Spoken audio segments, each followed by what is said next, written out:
Saudações! Eu sou o professor Charles Camilo e nessa aula de História falaremos sobre Renascimento e Humanismo. Nesta videoaula nós vamos falar sobre o que foi o Renascimento e o Humanismo, quais foram as causas da criação deste movimento, quais foram os seus desdobramentos e as suas consequências. Boa aula para todos e bons estudos. Sobre o Renascimento e o humanismo. Nós podemos dizer, pessoal, que eles foram, movimentos artísticos científicos. E esses movimentos foram estimulados pela burguesia em ascensão. Então, geralmente, os pensadores renascentistas e humanistas, eles, diziam que o período medieval era tido como Idade das Trevas, por causa da cultura e do conhecimento voltado para a questão religiosa, ou seja, para a questão, digamos assim, teológica.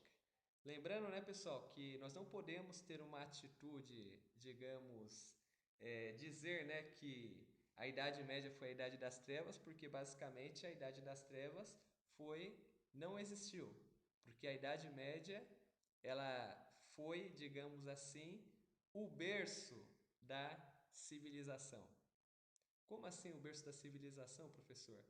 Tudo aquilo que os renascentistas, digamos assim, eles tanto defendiam, principalmente no aspecto, como eu posso dizer assim, no aspecto artístico, no aspecto cultural, no aspecto literário, foram heranças greco-romanas.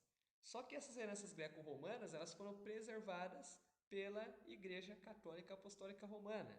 Então, detalhe, se não fosse a Igreja Católica apropriar-se deste patrimônio, deste legado greco-romano, os renascentistas não teriam o acesso a esse conhecimento, porque simplesmente se não fosse a Igreja Católica ter assimilado este conhecimento, este patrimônio cultural greco-romano, provavelmente ele iria desaparecer.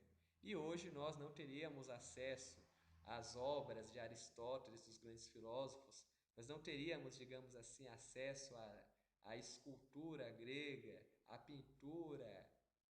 pintura greco-romana. Então, pessoal, nós temos que levar em consideração que essa mentalidade de Idade Média como Idade das Trevas é uma mentalidade, digamos assim, que eu posso dizer assim, equivocada. Porque quando nós analisamos um período histórico, nós temos que analisar de acordo com as condições da época. Não rotular, esse foi bom, esse foi ruim. O historiador, ele analisa os fatos com imparcialidade, sem questionar os períodos. Sem questionar no sentido assim, eu não posso querer comparar hoje o século XXI com o século XIX. Todos os acontecimentos ali, têm os seus fenômenos, têm as suas causas, as suas consequências específicas do período. Então, o Renascimento seria o retorno à cultura greco-romana que traria luzes às trevas. Luzes no sentido de expansão do conhecimento. Por quê? Mesmo que a Igreja Católica ela apropriou-se do patrimônio greco-romano, do patrimônio cultural greco-romano, acabou acontecendo o quê? A mentalidade medieval era uma mentalidade religiosa. Então, ou seja, o lema da Idade Média era ora e trabalha, ou seja, rezar e trabalhar. Então é o que foi o Renascimento, o humanismo, foram movimentos de contestação da realidade até então vigente, ou seja, da realidade medieval. Então eles criticavam a realidade medieval, propondo um retorno à cultura clássica. Agora vamos às causas para nós entendermos o que levou, digamos, à popularização do Renascimento e do humanismo. Dentre as causas, do renascimento do humanismo, nós podemos citar ressurgimento das cidades, ressurgimento do comércio, por quê? Com o fim do feudalismo, a população deixou os feudos e migraram para as cidades, que posteriormente incentivou o comércio. Comércio de curta distância e comércio de longa distância. Centralização política. Então, a aliança rei-burguesia favoreceu a centralização nacional com a criação das monarquias nacionais. Então, Portugal, Espanha, França e Inglaterra. E os capitais excedentes. Então, o comércio ele se desenvolveu de tal forma que houve um grande acúmulo de capitais. Esses capitais que estavam sobrando, esse dinheiro que estava sobrando, passou a ser investidos em obras de arte, obras literárias e, sobretudo, projetos de cunho cultural. Agora vamos falar sobre as características do Renascimento. Bem, a primeira característica que nós temos é o racionalismo. Racionalismo, valorização da razão se opondo à fé. Então, geralmente, durante a Idade Média, predominou o teocentrismo, ou seja, o pensamento teológico. Ou seja, tudo o que acontecia no mundo durante a Idade Média, eles diziam que eram a permissão divina, a permissão de Deus. Já com o racionalismo, ele valorizava a razão. Deus, ele pode até existir, mas existem coisas que são tarefas da ciência, são fenômenos que a razão pode explicar. Então acabou acontecendo que o racionalismo, ele valorizava a razão. Então ele queria separar ali o que era conhecimento teológico, ou seja, conhecimento especulativo do conhecimento científico. Antropocentrismo, valorização do homem como centro do universo. Então, durante a Idade Média, a visão da época era o teocentrismo, Deus no centro de tudo. Já o Renascimento e o Humanismo, por ter a sua herança cultural greco-romana, eles defendiam a valorização do homem. Eles defendiam, sobretudo, a figura do artista, do intelectual, do pensador. Então, dentro desse processo, eles valorizavam o homem como o centro das atenções, o homem como o centro do universo. E, além disso, eles defendiam o individualismo, ou seja, as qualidades individuais do indivíduo. Porque na Idade Média, eles defendiam, sobretudo, assim como eu posso dizer assim, eles defendiam a união de todos assim. Eles defendiam que todos deveriam ajudar-se mutuamente. Já na questão do individualismo, eles valorizavam as qualidades individuais do indivíduo, ou seja, cada um tem, digamos, um dom, cada um tem um talento, cada um tem uma especialidade, cada um tem um conhecimento para mostrar. Sendo que na Idade Média existia ali todo um coletivismo, todos somos iguais. O individualismo ele ia contra isso, ou seja, as pessoas são diferentes, as pessoas possuem qualidades, aptidões diferentes. Então era isso que o Renascimento, digamos assim, dentro do individualismo, ele tanto defendia. Continuando, pessoal, agora falando sobre o humanismo. O humanismo ele foi um movimento intelectual que pregava a pesquisa, a crítica e a observação em oposição ao princípio da autoridade. Então, geralmente, durante a Idade Média e até mesmo a Idade Moderna, o período no qual se passa o contexto do Renascimento e Humanismo, a autoridade religiosa ela era inquestionável. O que a Igreja Católica dizia era inquestionável. Então, o humanismo ele defendia o que nós chamamos de método científico. Ele defendia a observação, a pesquisa, a análise, a crítica. Então, essas foram, digamos, essas principais características do humanismo. O humanismo foi um movimento criado para valorizar o ser humano, valorizar as atitudes, o conhecimento, a lógica, humana. Então, o Renascimento ele surge, né, digamos assim, nas cidades que se destacaram como centros comerciais. Então, Gênova, Veneza, Florença e Bolonha. Então, geralmente, quem é que financiava essas pesquisas, quem é que financiava toda essa, como eu posso classificar? Todo esse desenvolvimento artístico. Quem financiava era a burguesia em ascensão, ou seja, os ricos comerciantes, os grandes comerciantes, os príncipes, os nobres e até mesmo os papas. Eles financiavam os artistas e intelectuais. Então, geralmente, esses patrocinadores eles eram chamados de mecenas. E o subsídio, a ajuda de custo que lhe davam para esses artistas era chamado de mecenato. Então, o patrocinador era o mecenas, que podia ser um papa, um bispo, um cardeal, um nobre ou simplesmente um rico burguês. E a ajuda de custo, mecenato. Não se esqueçam disso, senhores. Mecenas era quem ajudava. Mecenato era o patrocínio, a ajuda de custo que o artista, o intelectual, o escritor recebia.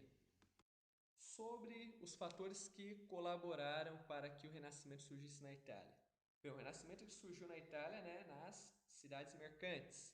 Só que para que houvesse o Renascimento na Itália, nós temos estes três fatores. Fim do Império Bizantino, então, ou seja, com a queda de Constantinopla em 1453, os turcos otomanos conquistam Constantinopla. Os sábios bizantinos, com medo simplesmente ali, né, de serem assassinados, eles fugiram para a Europa, principalmente para a Itália. E lá, né, eles começaram a fazer o que competia a eles, se dedicar às artes, se dedicar à ciência, se dedicar à literatura, ou seja, as diferentes modalidades do conhecimento humano. E além disso, outro fator que correspondeu para que o Renascimento surgisse na Itália. A Igreja Católica ela foi contemporânea ao Império Romano. Então, foi o que eu disse para vocês. Aquela ideia de Idade das Trevas era uma ideia equivocada. Por quê? Porque foi a Igreja Católica que apropriou-se do patrimônio greco-romano a fim de protegê-lo e garantir a sua existência para as futuras gerações. E outro aspecto fundamental foi a invenção da imprensa no século XV pelo alemão Johannes Gutenberg, que foi responsável pela difusão das ideias, porque antes da imprensa os livros eles eram escritos manualmente. Então, por exemplo, a Bíblia, todas as Bíblias eram escritas de forma manual. Tanto que os livros eram muito caros, apenas as pessoas muito ricas, poderiam ter livros. Tanto que uma característica interessante da época é que nas igrejas católicas, as Bíblias, elas ficavam presas a correntes, por causa que ela era muito valiosa, por, né, ser escrita à mão.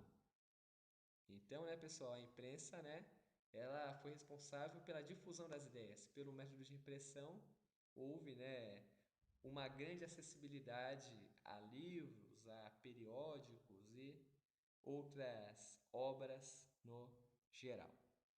Pessoal, nesse slide nós vamos falar sobre as principais figuras do Renascimento. Então, ou seja, quais foram os principais representantes do Renascimento, né, nos países europeus.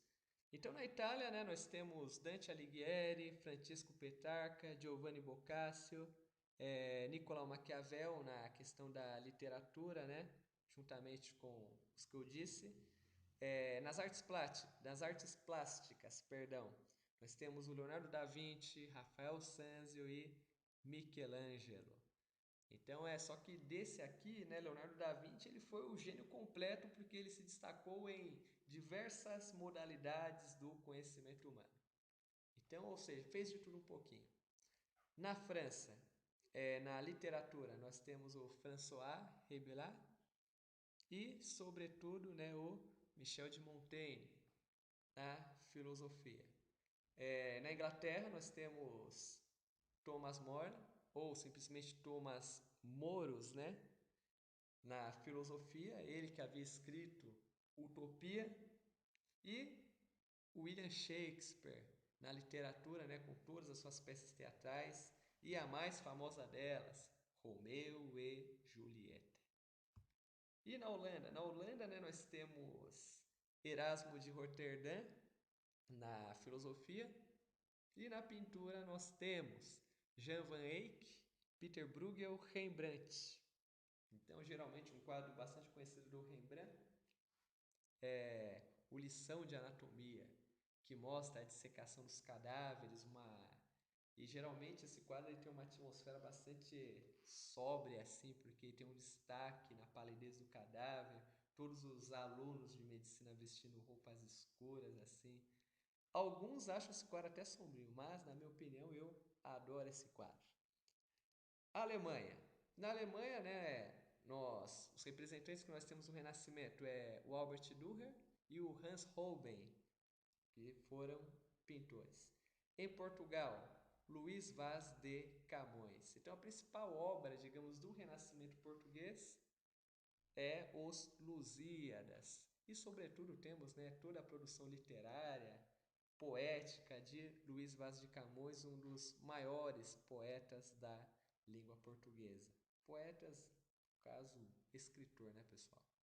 E na Espanha, Miguel de Cervantes, na literatura, que imortalizou-se com a sua obra-prima Dom Quixote de la Mancha. Dom Quixote de la Mancha, né, ele busca demonstrar, né, digamos, a queda, né, digamos assim, a decadência da nobreza armada em virtude dos novos tempos. Então, ou seja, o ideário do Quixote, um nobre que resolve se tornar um cavaleiro errante numa época na qual, digamos assim, não nem apenas a Espanha, mas a Europa passava por profundas transformações. Ok?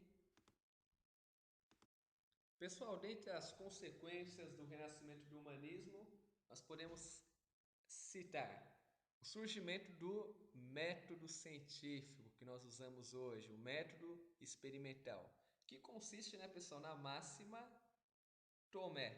Como assim máxima Tomé, professor? Ver para crer. É assim que funciona.